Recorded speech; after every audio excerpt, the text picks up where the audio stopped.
Ya. Entonces, como les dije, hoy día solamente hay que terminar de ver lo último de organelos y las diferencias entre células vegetales y animales. No hice Kahoot y como la clase era corta, preferí hacerla lo más corta posible. Así que eso.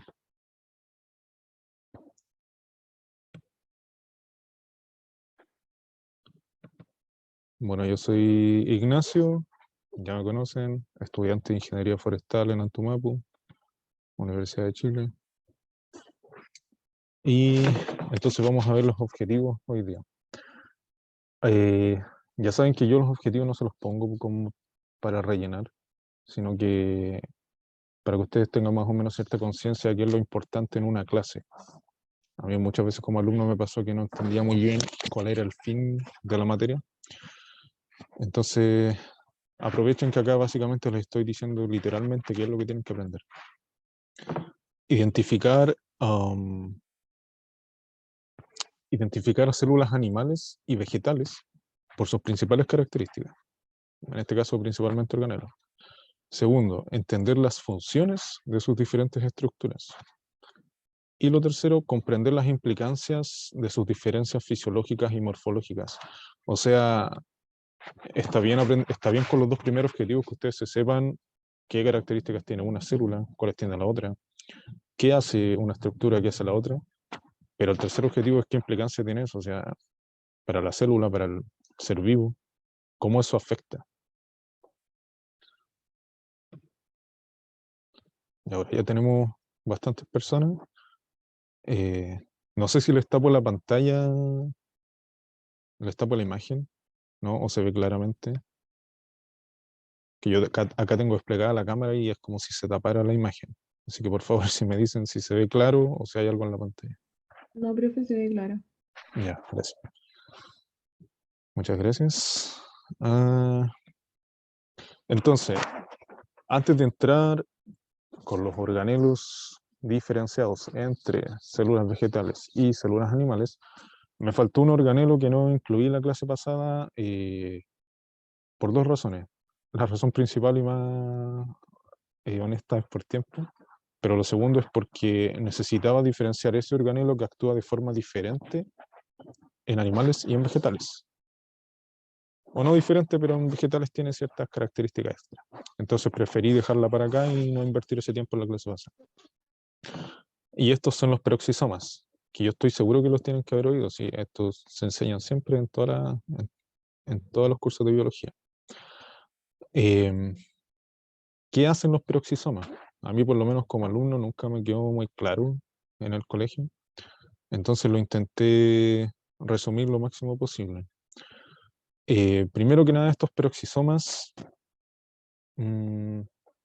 son vesículas que no se generan del aparato de Golgi, como la mayoría de vesículas, sino que se generan directamente del retículo endoplasmático. El retículo endoplasmático genera ciertas vesículas y de ahí nacen estos peroxisomas. Estos peroxisomas no nacen solamente del retículo endoplasmático, sino que los mismos peroxisomas se pueden dividir, como si se estuvieran reproduciendo. ¿Qué diferencia tiene una con la otra? Que al ser creado del retículo endoplasmático, cada peroxisoma es un peroxisoma diferente al anterior, quizás por diferencia de cantidad de proteínas, diferentes proporciones, diferentes tipos de proteínas que lo contienen, que contiene, perdón. Y los otros peroxisomas que tienen su origen a través de esta fisión, de esta división, básicamente son clones de un peroxisoma anterior. Eso con su origen. Voy a hablar primero de la función resumida. Principalmente cumplen funciones metabólicas en relación con aminoácidos y lípidos. Esto lo hacen generalmente apoyando la función de las mitocondrias. Véanlo de esa forma, como un apoyo a la función metabólica de las mitocondrias, eh, principalmente en cuanto a lípidos y aminoácidos. Ya saben que las mitocondrias generan el ciclo de Krebs para los lípidos y otros procesos como la neoglucogénesis para las proteínas. Que voy a admitir a otra compañera. Y adicionalmente funcionan como detoxificadores del organismo, bien similar a lo que son los lisosomas. Entonces, dentro de estas funciones metabólicas y detoxificadoras, hay dos principales, que sería cada una generada o mediada por una enzima específica. Lo primero serían las oxidasas. Eh, me tomé el tiempo de buscar una imagen que lo aclarara lo suficiente, pero básicamente ustedes pueden ver que a través de esa oxidasa se genera una reacción en base ya sea de aminoácidos, de ácidos grasos o de ácido láctico u otras cosas. Y esa reacción junto con oxígeno genera eh, energía. Y además se libera peróxido de hidrógeno, que básicamente es H2O2 o agua oxigenada. Esta agua oxigenada, este peróxido de hidrógeno, este H2O2, es tóxico para la célula y se produce netamente porque es un desecho de este primer proceso, de este proceso de generar energía a través de, a partir de aminoácidos o lípidos.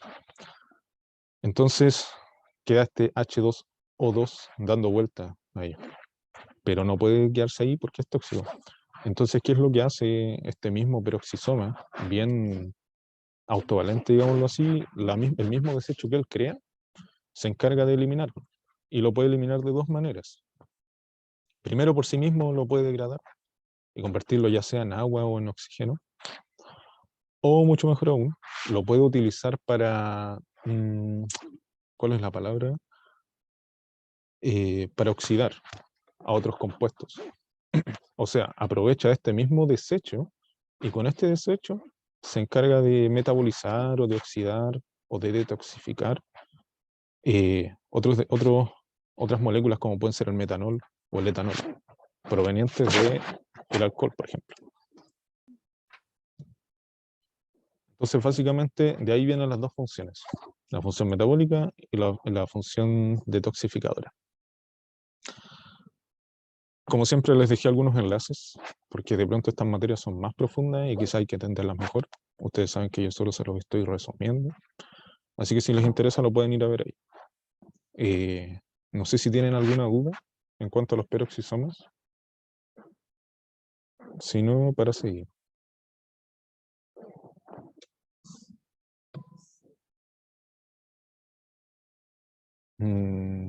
Ya. Entonces, específicamente en plantas, estos peroxisomas además cumplen otras funciones, o no es que cumplan otras funciones, sino que hay funciones más específicas. Damián, No era para saber si estaba bien. ¿cómo? Y no entendí mi proceso, pero claro es que estos desechos de... Te escucho muy mal, no sé si soy yo que tengo mal internet o los demás también lo escuchan cortado. ¿Me escucha mejor ahora? Te escucho cortado. No sé, por favor los demás no sé si lo escuchan cortado también. Se escucha. Sí, se escucha cortado. ¿La puedes escribir o me esperas un rato a que te vuelva la señal?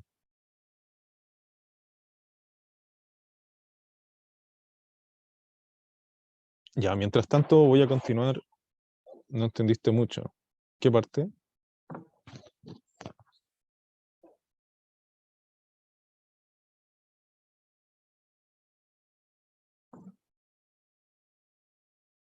¿La de las oxidasas, que es la parte metabólica?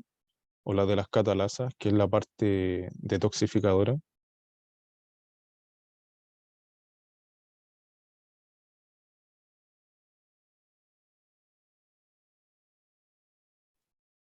Mm, bueno, no sé si me escucha también. Lo voy a volver a resumir entonces, por si a alguien no le quedó claro. Les repito, lo voy a explicar. A ver. Y tampoco las catalasas. Ya, entonces voy a volver a explicarlo de forma resumida. les vuelvo a comentar que es un poco más extenso el tema per se, pero no da el tiempo, bueno, para explicarlo paso a paso. Entonces, básicamente, los peroxisomas tienen dos funciones principales, que tienen que ver con el lado metabólico más energético y la parte más detoxificadora. La parte más metabólica está mediada por una enzima que se llama oxidasa. Bueno, hay muchas más enzimas, pero principalmente oxidasa. Esta oxidasa, usando el oxígeno que se encuentra en la célula y en base a sustratos como aminoácidos o lípidos, por ejemplo, se encarga de degradarlos para que queden disponibles para la célula como energía. A través de esta degradación, que es un proceso de... Perdón, se me volcó la pantalla. Que es un proceso de reducción, se genera como desecho además una molécula que se llama H2O2, ¿ya? Agua oxigenada. Esta molécula de desecho queda dando vuelta. Y el mismo peroxisoma, a través de su otra función, que es la función detoxificadora, mediado por otra enzima, que es la enzima catalasa, se encarga de detoxificar y eliminar este desecho H2O2. ¿Cómo lo hacen? Muy simple. Puede hacerlo directamente juntando varias moléculas de H2O2, las junta y luego las divide como agua y como oxígeno. Y listo. O, mucho más eficientemente, la puede usar para, a través de un proceso oxidativo, degradar o metabolizar otros sustratos tóxicos para el cuerpo, como el etanol o el metanol, ¿ya? Esto principalmente, por ejemplo, en el hígado, donde podemos encontrar probablemente mayor número de peroxisomas. Entonces son esas dos las funciones principales. No sé si queda claro para los demás, para Damián.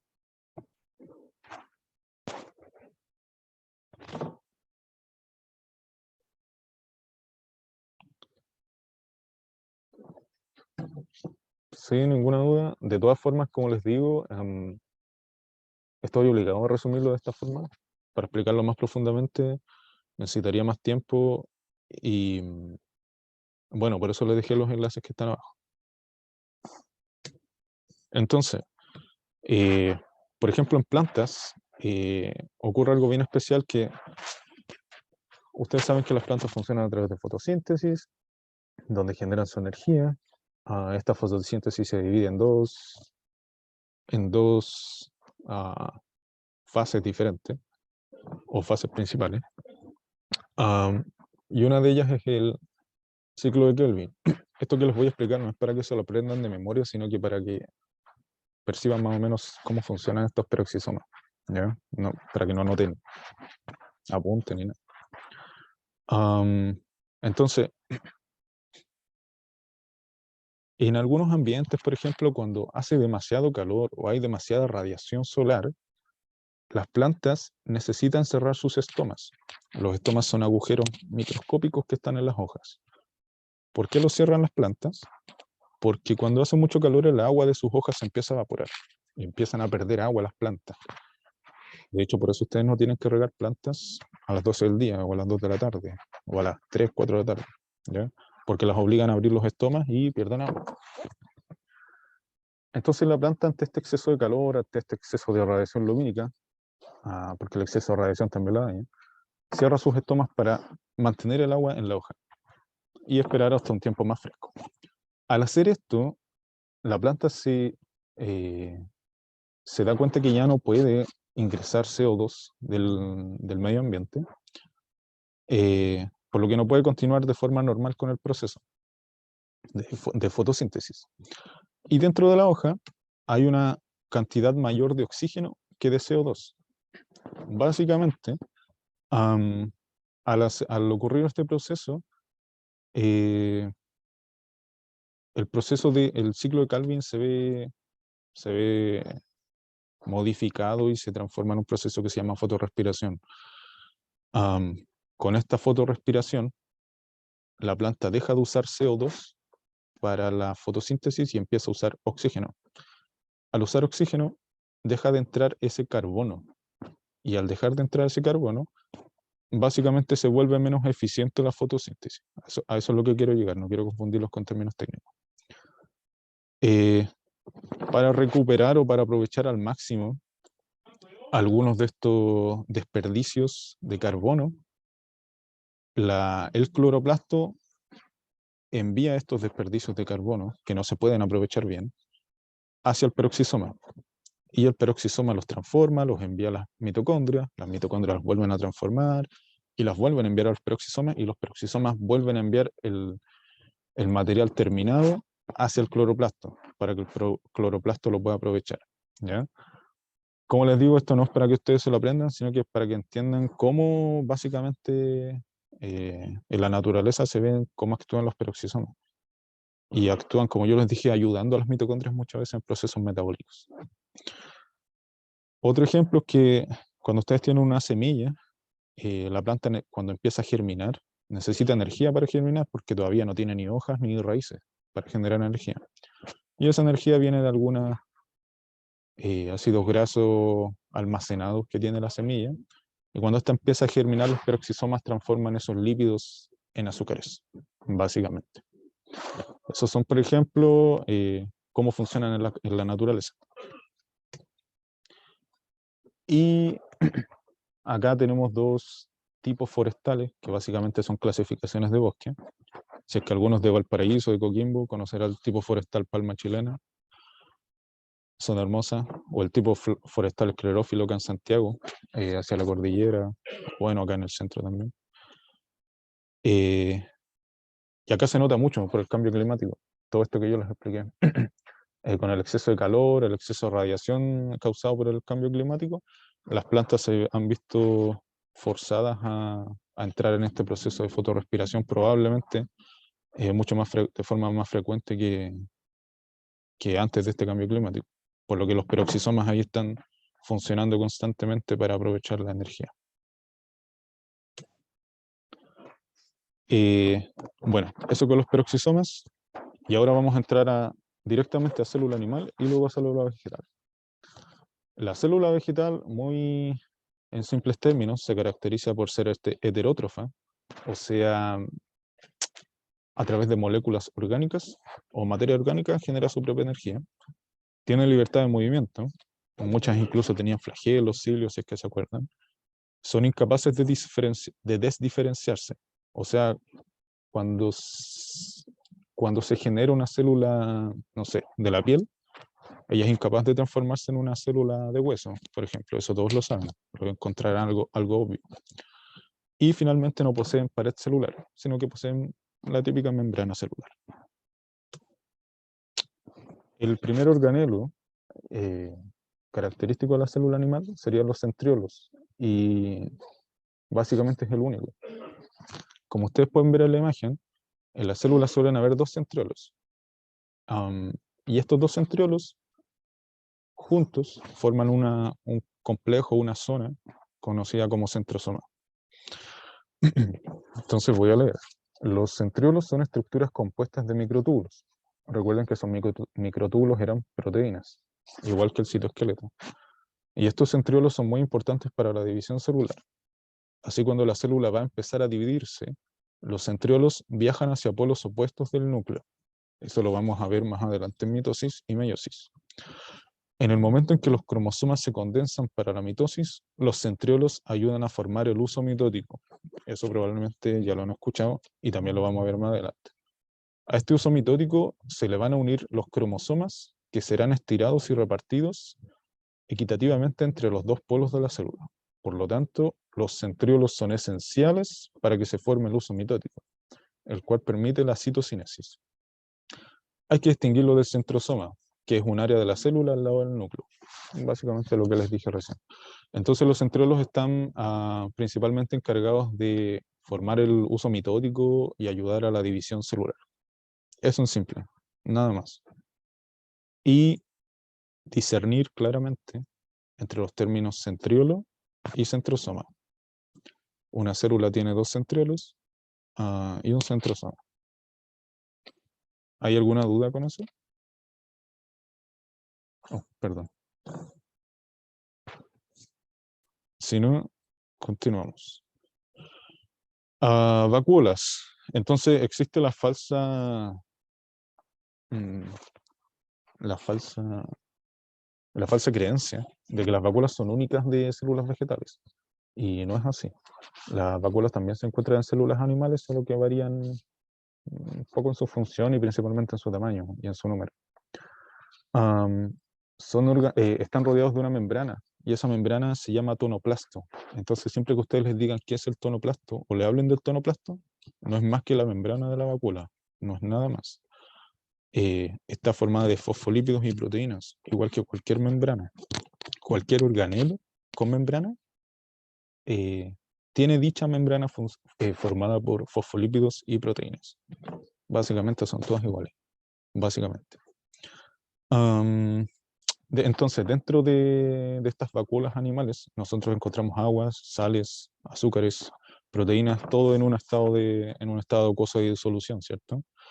La principal función es almacenar agua, nutrientes, y tienen cierta actividad digestiva, muy similar a los lisosomas en ese sentido, porque técnicamente las vacuolas son un tipo de lisosoma, solo que más especializado en retener agua.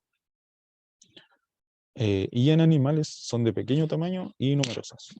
La vacuola creo que es relativamente simple. Les dejé bastante información abajo de todas formas. Si van teniendo dudas, me preguntan, por favor. Sí, serían esos dos. ¿Alguna duda con la célula animal? ¿No?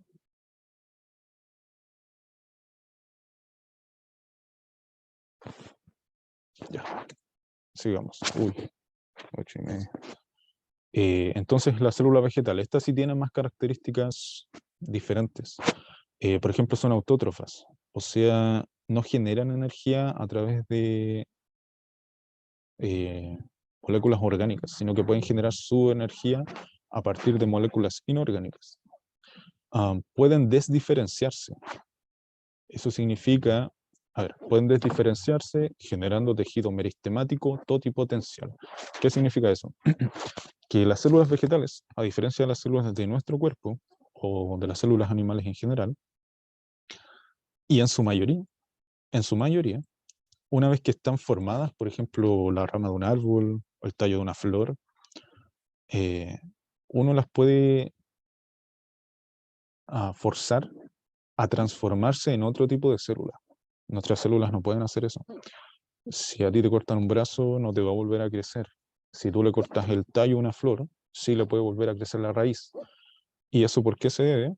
Porque las células que están en la base de ese tallo se desdiferencian, o sea, vuelven a un estado como neutro, que se llama tejido meristemático. No es necesario que se aprendan ese tecnicismo, pero vuelven a un estado neutro, ¿cierto? Y desde ese estado neutro puede volver a formarse en otra célula que la planta necesite. Eso es muy característico, muy importante. Por ejemplo, en la reproducción vegetativa, muchas de sus mamás, o probablemente de sus abuelitas, más que nada, saben que uno puede cortar una planta, la pone en el macetero y vuelve a crecer la raíz. ¿Y a qué se debe eso? A la reproducción vegetativa mediada por la desdiferenciación de las células. Y a través de esto es que se pueden generar clones. Por ejemplo, yo puedo cortar, teóricamente, podría cortar un tallo en varias partes y de ese tallo van a crecer varias plantas iguales, con el mismo material genético, idénticas. Siguiente, no poseen colesterol en su membrana y debido a su pared celular no pueden moverse. Esto es de forma genérica. Hay algunas células que podrían moverse. Entonces acá yo les doy el ejemplo de los álamos. La mayoría yo creo que conocen los álamos, no son árboles nativos, fueron introducidos alrededor de los 1800, después de la independencia, o probablemente antes. Pero ¿qué es lo llamativo de los álamos en Chile? Que en Chile llegaron muy pocas razas, o muy pocas líneas, o familias como las conocemos nosotros. Y estos álamos, todos los álamos que tú ves hoy en día, no son hijos de los álamos antiguos, son clones. O sea, los han cortado y los han replicado, y son exactamente el mismo álamo que ingresó en 1800 en este país. Eso es un ejemplo de cómo funciona la desdiferenciación de las células. Y gracias a esto podemos generar clones, y eso es algo que se hace mucho en agronomía, ingenieros forestales lo hacemos mucho. Así que si alguno de ustedes va a estudiar eso, van a ver que es bastante normal, bastante común y lo van a aprender más a fondo. Y por cierto, todos los álamos en Chile, o la mayoría, son machos, por lo que no se pueden reproducir, por eso que son todos clones. Ahora, el primer organelo específico son los plástidos, que son básicamente organelos semiautónomos con diferentes funciones que se encuentran en todos tipos de plantas: algas, musgos, helechos, angiospermas, gimnospermas. Probablemente el plástido más conocido es el cloroplasto, que vamos a ver después. El resto de plástidos tiene otras funciones. Por ejemplo, los cromoplastos, diferentes cromoplastos, se encargan de almacenar diferentes pigmentos más rojos, más amarillos, algunos morados. Incluso, imagino que muchos de ustedes han visto esos árboles que tienen hojas moradas en la calle. Y eso es porque ellos tienen una cantidad de cromoplastos bastante alta, y con otros colores que no es el verde. Y bueno, existen otros como los amiloplastos, que se especializan en almacenar almidón. Y habían otros por acá que se me perdieron. A ver. Los oleoplastos que se ven en la imagen, que almacenan, por ejemplo, lípidos, aceites, ácido graso. Entonces estos varían en función de la planta y de la sección de la planta.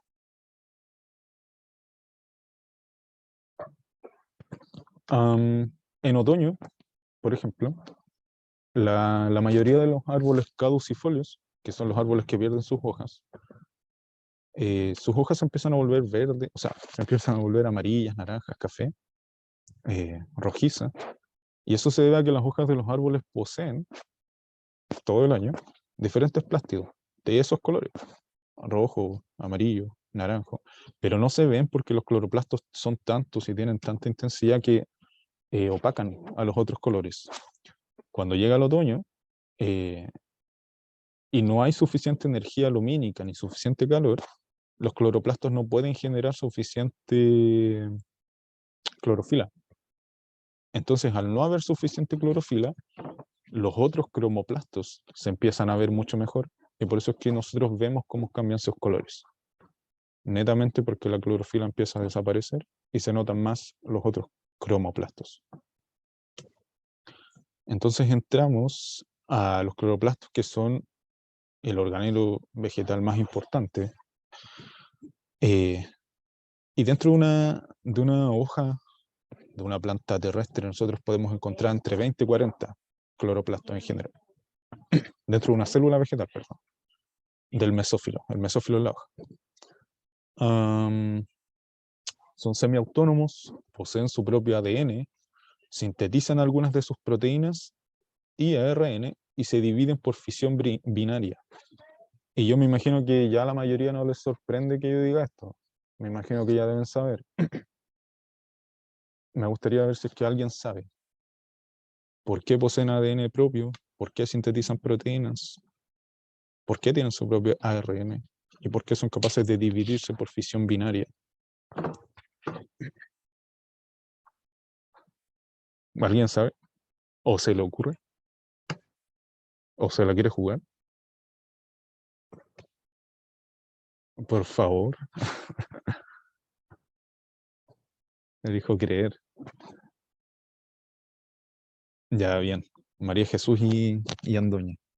Es por la teoría endosimbiótica, o sea, lo explica la teoría endosimbiótica, que básicamente los cloroplastos, al igual que las mitocondrias, tendrían su origen en células procariotas muy ancestrales. Al ser células procariotas, tenían su propio ADN, su propia reproducción, tenían su propia autonomía, etc. Los cloroplastos son súper complejos. Si alguien entra en agronomía, a forestal o similares, lo van a ver mucho más a fondo. Pero en resumidas cuentas, El cloroplasto, su función es la de la fotosíntesis y almacenamiento de almidón, nada más. La estructura principal, para no marearlos, consta de su propia membrana, o doble membrana, pero membrana al fin y al cabo, de los tilacoides, que son esas moneditas que ustedes ven dentro. Esos tilacoides hacia arriba forman una pila que se llama grana. Y ese conjunto de todas las granas del cloroplasto conforman lo que se conoce como granum, ¿ya? Entonces, cuando hablamos del granum, hablamos de todas las granas, y cuando hablamos de grana, hablamos de todos los tilacoides. Perdón, de una fila de tilacoides. Y bueno, la tercera estructura principal es el estroma, que el estroma sería como el citoplasma de este cloroplasto. Y bueno, debe su color verde a la clorofila, que se encuentra dentro de los tilacoides, que no se nos olvide. Ahí ustedes pueden ver que en la imagen es bastante descriptiva, a mí me gustó mucho, que poseen sus propios ribosomas, pueden ver ahí ustedes que está su ADN, tiene incluso gránulos de almidón, ¿ya? Pero lo quise simplificar un poco también en esta imagen, donde se ven las dos estructuras principales, ¿ya? Bueno, la membrana no se ve porque es obvia, pero el estroma, que es como el espacio intracelular del cloroplasto, y los tilacoides, que forman el granum.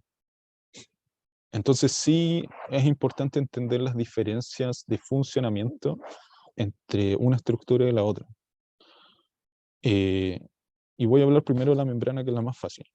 Básicamente la membrana se divide en dos, una membrana externa y una interna. Y la membrana externa es muy permeable, deja pasar lo que sea. Pero la membrana interna es casi impermeable, no deja pasar muchas cosas, a excepción de a través de sus proteínas transportadoras, ¿ya? Nada importante entonces. Luego sí las otras dos estructuras, que serían primero el granum. Recuérdense que el granum es la acumulación de todos los tilacoides. Y voy a leer. En esta zona se llevan a cabo la fase fotoquímica, o fase lumínica, o reacciones luminosas, es lo mismo, de la fotosíntesis. O sea, reacciones químicas a partir de energía luminosa, ¿ya? Si es reacciones químicas a partir de energía lumínica, este proceso puede funcionar de noche o de día. Esto es muy importante, no sé si será obvio, pero es muy importante.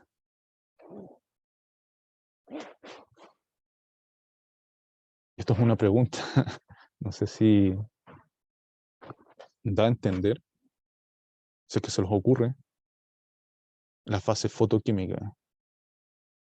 Narayana. Profe, ¿eso que se refiere a reacciones químicas es como la fotosíntesis o nada que ver? Sí, es que la fotosíntesis está dividida en varias reacciones. Entonces la fotosíntesis ocurre en todo el cloroplasto, tanto en el granum como en el estroma. ¿Entienden? Pero dentro de la fotosíntesis hay diferentes reacciones más pequeñas o subciclos metabólicos. Entiendo que esto se los pasan en el colegio. Yo lo puse acá porque es la función principal, pero lo voy a entonces reformular. Voy a volver. Les decía que la función principal del cloroplasto como un todo es la de la fotosíntesis y el almacenamiento de almidón, pero principalmente fotosíntesis. La fotosíntesis se lleva a cabo en el estroma y en los en los tilacoides, perdón. Pero la fotosíntesis se divide en dos ciclos, que son la fase fotoquímica y la fase bioquímica. Imagino que eso se los mencionaron. La fase bioquímica, o bueno, la fase fotoquímica y la bioquímica. Entonces, los granum realizan la fase fotoquímica, que es dependiente de la luz. Al ser dependiente de la luz, los granum necesitan esa luz para funcionar, por ende, en la noche no tenemos la fase fotoquímica de la fotosíntesis. Sigue habiendo fotosíntesis en la noche, pero no la fase fotoquímica. Los granum entonces contienen clorofila. Ya la clorofila, como les dije, está siempre en el tilacoide, que es una biomolécula que absorbe la energía lumínica y que junto a moléculas de agua, perdón, generan ATP y oxígeno. El estroma, por otro lado, es donde se lleva a cabo la fase bioquímica, o la fase oscura, o el ciclo de Calvin, de la fotosíntesis. O sea, son reacciones, perdón, a partir de moléculas orgánicas. Contiene enzimas que producen carbohidratos a partir de carbono y agua. ¿Josefina?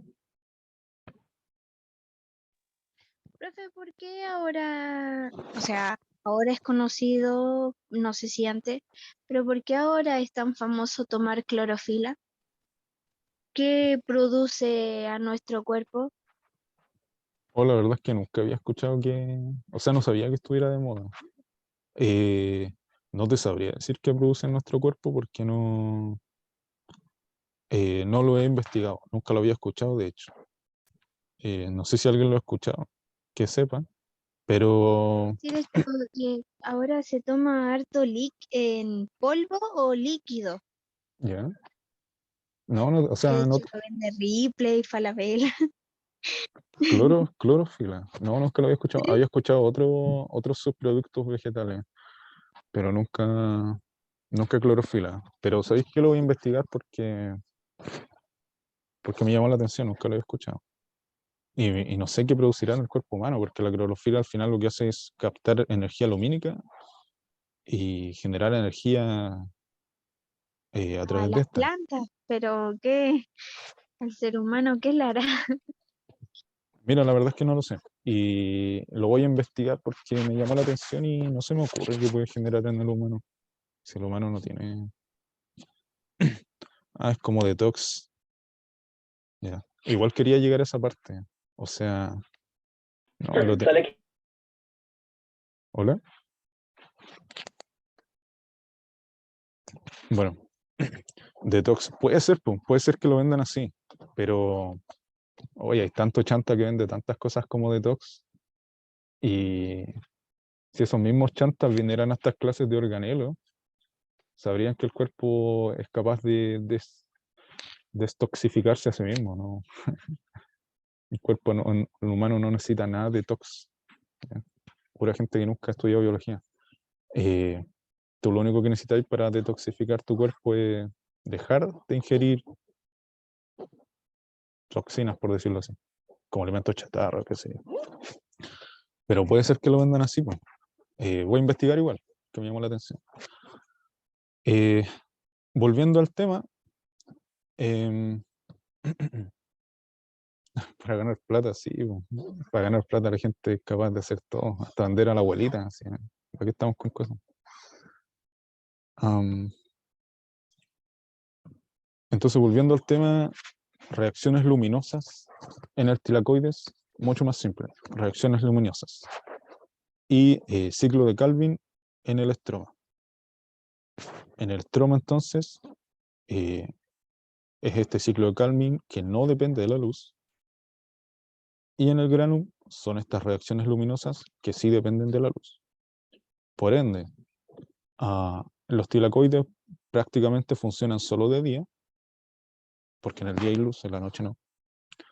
Y en el estroma puede seguir habiendo actividad día y noche, por eso se le llama fase oscura. Y eso en cuanto al cloroplasto.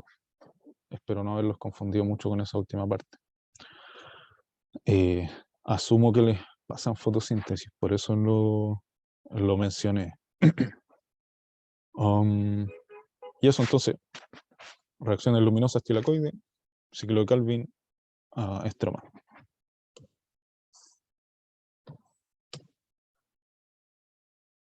Entonces, vacuola central en la célula vegetal. La vacuola central es una vacuola con el mismo funcionamiento que una vacuola chica. En sí no es que el término central haga una vacuola diferente. Pero al ser más grande, al ser central, tiene como otro objetivo en las plantas. Es una gran célula rodeada, perdón, un gran organelo rodeado por su tonoplasto, ¿cierto? Contiene principalmente agua, sales, azúcares, algunas proteínas quizás, igual que los animales. En plantas pueden llegar a representar hasta el 90% del tamaño celular. No se queden con ese número, porque el tamaño puede variar en el organelo. En las hojas la vacuola va a ser muy grande, en el tronco de un árbol va a ser inexistente. Pero básicamente son vacuolas potencialmente muy grandes, a diferencia de la célula animal. Eso es la principal diferencia. Su principal función es la de almacenar agua, nutrientes y regular la presión de turgencia. Por ende, es vital e indispensable para la sobrevivencia de estas células. Pueden contener aceites, toxinas, proteínas, pigmentos, igual que las células animales. Y el aumento en el tamaño de las células vegetales es inducido en gran medida por la acumulación de agua en la vacuola central. O sea, básicamente, además de todo lo que la vacuola hacía en las células animales, que también lo hace aquí, acá ayuda al crecimiento o induce al crecimiento de la célula vegetal porque la empuja hacia afuera, por decirlo de alguna forma. Y quiero que entiendan esto, metabólicamente, para la célula es súper provechoso crecer con esta vacuola, porque la vacuola es pura agua, no te requiere ningún esfuerzo. Entonces la planta es capaz de crecer solamente con agua y sin necesidad de hacer complejos de generar carbono, que le requieren mucha más energía. Imagínate esas células que tienen un 90% de su tamaño representado por su vacuola. Es casi que más del 80% de esa célula, o mucho más, más del 90% es pura agua, ¿no? La célula no hizo nada más que absorber agua y creció sin mayor gasto energético. Entonces es súper eficiente para crecer de esa forma. Y lo otro es que las ayudan a mantener la turgencia, porque obviamente si la célula empieza a perder agua, puede obtener agua más fácilmente desde esa vacuola. Siguiente, la pared celular. Bueno, la pared celular no es exclusiva de células vegetales, de hecho la vimos en la clase de bacterias, y se encuentra en células fúngicas, de bacterias, algas y arqueas. Su composición sí varía, y esto se los dije y se los hice notar. Por ejemplo, la célula vegetal está hecha de celulosa, principalmente. En las células fúngicas está hecha de quitina. La quitina es una proteína, la celulosa es un carbohidrato, y en bacterias, de péptidoglicano. Y se deberían acordar que el péptidoglicano, o por su nombre, inducirlo, o inferirlo, perdón, que es una combinación de proteínas y azúcares. Entonces igual es importante porque yo muchas veces en las pruebas cuando chico vi esta típica pregunta de la pared celular. Si es quitina, si es una proteína, es hongo. Si es celulosa, si es un carbohidrato, vegetal. Si es peptidoglicano, una combinación de proteínas y carbohidratos, la pared es de una bacteria. Puede ser pregunta de prueba, fácilmente. Su función principal es otorgar resistencia mecánica. Gracias a esto, la célula consigue sobrellevar la presión de turgencia o la acción de agentes externos como el viento. ¿Qué quiere decir esto? La pared vegetal protege a la célula mecánicamente. Por ejemplo, cuando ustedes ven que el viento azota a las plantas o a los árboles, esa resistencia que tienen se debe principalmente a la pared celular. O por el contrario, cuando por algún motivo la planta está absorbiendo un exceso de agua, esa agua por dentro empieza a generar una presión hacia la célula. Y imagínate un globo que lo empieza a inflar, inflar, inflar, y se llena tanto con aire que en algún punto va a explotar esa cuestión. Lo mismo pasa con una célula con agua. Si empieza a absorber por algún motivo mucha agua, esa célula llegaría a un punto en que explotaría por presión de turgencia. Esa es la presión de turgencia. ¿Qué es lo que hace la pared celular? Es que ayuda a la célula a mantener la forma y aguantar esa presión de turgencia. Entonces mantiene viva a la célula. Además, obviamente le confiere otro tipo de resistencias como frente a herbívoros. Y adicionalmente, quizás muchos no lo han pensado, pero la pared celular evita que las células vegetales se muevan. Las células vegetales no se pueden mover, a diferencia de nuestras células. En su mayoría, pero las células vegetales no se pueden mover. Muestro esta imagen también de una pared celular, porque en las plantas, creo que esto no se los enseñan, pero es más una acotación. En plantas con madera o lignificadas, como les decimos nosotros, se pueden encontrar una pared secundaria, que es una pared diferente a la pared primaria que les acabo de mostrar, y básicamente es el material de los árboles, es la madera. Eso está hecho de lignina, que básicamente es una... es otra molécula que verán más adelante si entran a estudiar. Pero para que sepan que puede haber otra pared celular más compleja y otorga mucha más resistencia. Entonces entramos ya a ver algunas diferencias de estas células animal y vegetal. Y en realidad quizás la más importante para términos de la prueba sea en cuanto a la división celular. Esto igual lo van a ver más adelante, de hecho lo vamos a ver más adelante. Pero lo quise mostrar para que lo tengan en cuenta.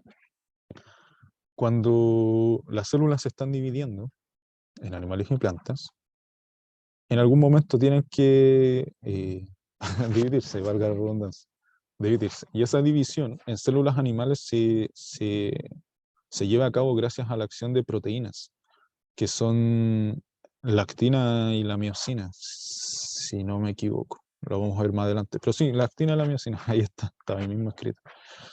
Y se acuerdan que la actina y la miosina son estas proteínas del citoesqueleto, por ejemplo.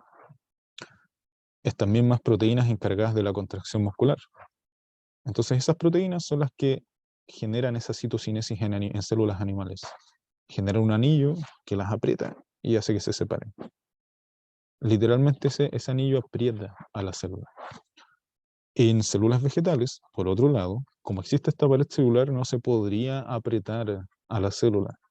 Entonces lo que hace la célula es formar vesículas a través del aparato de Golgi. Y esas vesículas forman un fragmoplasto o una placa celular, ¿ya? Esa es una diferencia importante de cómo funciona la citocinesis en una célula y en la otra.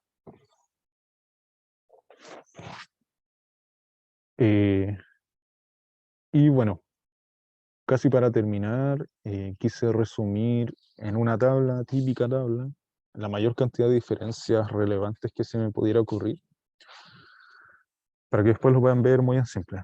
Entonces, la alimentación animal es heterótrofa, vegetal autótrofa, o sea, la célula animal necesita de materia orgánica, la vegetal no, porque la fotosíntesis funciona a través de la luz, y a través de esa misma luz genera sus propios carbohidratos, no necesita de otros seres vivos. La pared celular, que es ausente en animales y presente en vegetales, de forma primaria y hasta secundaria, como ya saben. Las vacuolas en animales son pequeñas, pueden ser múltiples. En las vegetales suele haber una sola y muy grande. Organelos propios, en animal los centriolos y en vegetal los plástidos, esto incluye a los cloroplastos. Y el movimiento, en animales son mayormente móviles y en vegetales mayormente inmóviles. El almacenamiento energético, en animales se almacena la energía en forma de glucógeno, que es el conjunto de glucosa. ¿Cómo se almacena la glucosa dentro de los músculos o del hígado? Pero en plantas, esa misma glucosa se almacena de otra forma, que es el almidón. Al final las dos son glucosa, pero en diferente estructura. Luego la citocinesis, que es lo que vimos recién. En animales se genera un anillo de proteínas y en vegetales una placa celular, que son vesículas del aparato de Golgi. Y finalmente la membrana que esto es casi una anécdota, que en animales tiene colesterol y en vegetales no. No sé si se me fue alguna diferencia, si a alguien se le ocurrirá. O si alguien tiene alguna duda para que vayamos terminando. Como les dije, la clase era muy corta, porque como ya habíamos visto todos los otros organelos, solo nos faltaba ver estos y algunas diferencias remanentes. No sé si alguien tiene alguna duda para que vayamos terminando. Y si no, voy a llegar a una pregunta final que es bastante, no sé si inductiva, pero tiene relación con todo lo que vimos hasta atrás.